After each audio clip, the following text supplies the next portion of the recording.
لبيك لبيك لا شريك لك لبيك. فلسطین کی تحریک قدیمی ہے، دیرینہ ہے اور لگ بھگ 1 صدی ہونے والی ہے اس کی، اور اسرائیل کے بنانے کی کوششیں اگر بیچ میں شامل کریں اور پھر اسرائیل بننے تک اراضی فلسطین و قدس کے مقبوضہ ہو کر اور آج تک لگ بھگ 1 صدی گزرنے کو ہے یا پون صدی گزر چکی ہے اس کو یقیناً. اس میں تحریک آزادی فلسطین نے کئی اتار چڑھاؤ دیکھے ہیں. آغاز میں یہ سرزمین فلسطین کی جو ترک حکومت کے اختیار میں تھی، عثمانی خلافت یا عثمانی حکومت کے، تمام عرب زمینیں جتنی بھی تھیں یہ سب عثمانی خلافت کا حصہ تھیں. صرف ایران عثمانی حکومت سے باہر تھا، یہ سرزمین اسلامی، باقی ساری سرزمینیں عثمانی حکومت کے تحت تھیں. اور عثمانی حکومت ایک طرح سے اپنے زمانے کی سپر پاور تھی، سپر طاقت تھی. کوئی مغربی طاقت اس کے پائی کی نہیں تھی. عسکری لحاظ سے اور مختلف باقی شعبوں میں عثمانی حکومت مضبوط ترین حکومت تھی اور وسیع ترین حکومت تھی. تمام عرب خطہ، خلیجی ممالک اور غیر خلیجی ممالک یہ سارے عثمانی حکومت کے تحت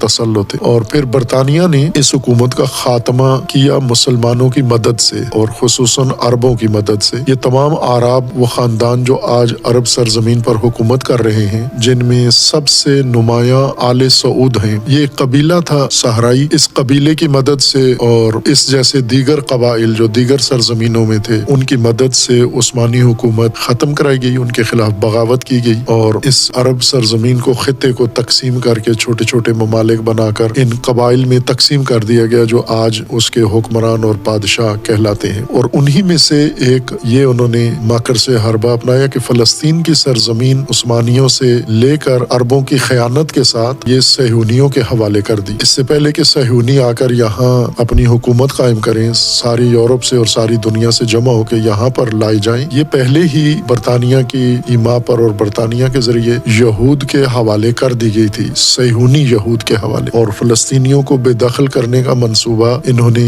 بنا لیا تھا. پھر اس کے بعد اس منصوبے کے مطابق صہیونیوں کو پوری دنیا سے اکٹھا کر کے یہاں منتقل کیا گیا. باقی دنیا میں بھی ایسا ماحول بنایا گیا تاکہ یہود آسانی کے ساتھ ان سرزمینوں سے نکل کر فلسطین میں آ جائیں اور فلسطینیوں کو وہاں سے بے دخل کرنے کے لیے علیحدہ منصوبہ بنایا گیا. کچھ کی زمینیں خرید لی گئیں، کچھ کی زمینوں پر قبضہ کر لیا گیا. اور اس طرح عرب قبائل اور عرب فاسد اقتدار پرست خاندانوں کے مدد سے برطانیہ نے یہ سرزمین ان کے حوالے کر دی. اور پھر اس کے بعد سے اس سرزمین نے ایک دن بھی ان کو امن کا گزارنے نہیں دیا. عرب تماشا دیکھتے رہے بلکہ مدد کرتے رہے فلسطین پر قبضے کی. جب مدد ہو چکی تو پھر انہوں نے اب خفت مٹانے کے لیے، ظاہری اپنے برم رکھنے کے لیے، اس زمین کی آزادی کے لیے کوششیں شروع کر دی. 6 جنگیں لڑی انہوں نے، مصر نے، شام نے، اردن نے، لبنان نے اور باقی ممالک نے ان کے ساتھ، عرب ممالک نے تعاون کر کے 6 ملکوں نے حملے کیے اور ہر جنگ ہاری اور برے طریقے سے ہاری. 6 ملک ایک طرف اور اکیلا اسرائیل، اور وہ بھی نو بنیاد مملکت. لیکن برطانیہ اور امریکہ کی مدد سے انہوں نے ہر دفعہ عربوں کو مفتضحانہ شکست دی، بلکہ بیشتر علاقے ان کے قبضے میں کر لیے جو ابھی تک ان کے قبضے میں ہیں. اور پھر یہ بات ثابت ہو گئی کہ اسرائیل سے یہ فلسطین واپس نہیں لے سکتے. اور اس کے بعد جب یہ جنگوں کا زمانہ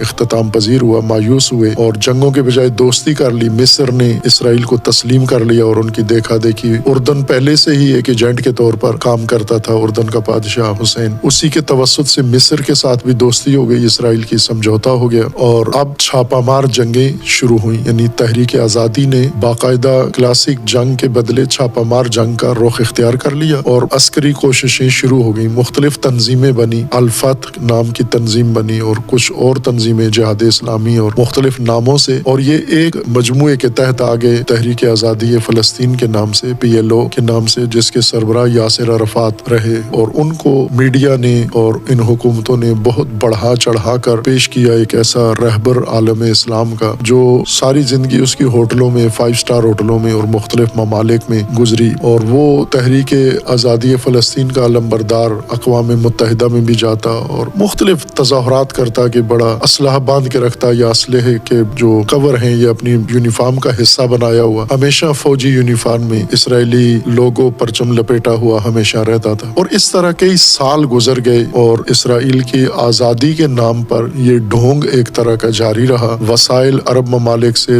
فراوان لیتے اور ان کو آزادی کے نام پر خرچ کرتے ادھر ادھر، لیکن ایک چپا اراضی کا آزاد نہیں ہوا، بلکہ دن بدن اسرائیل نے مزید زمینیں ان کے قبضے کر لی، مختلف کالونیاں و سوسائٹیاں یہودیوں کی بنانا شروع کر دیں، باوجود عالمی قوانین کے جن میں ممانعت تھی کہ اسرائیل عربوں کی زمین پر نہیں کوئی نئی سوسائٹی کام کر سکتا، لیکن وہ اس کو پرواہ نہیں تھی، وہ دھڑا دھڑ بناتا گیا اور اطراف میں ان کی زمینوں پر بھی قبضہ کرتا گیا۔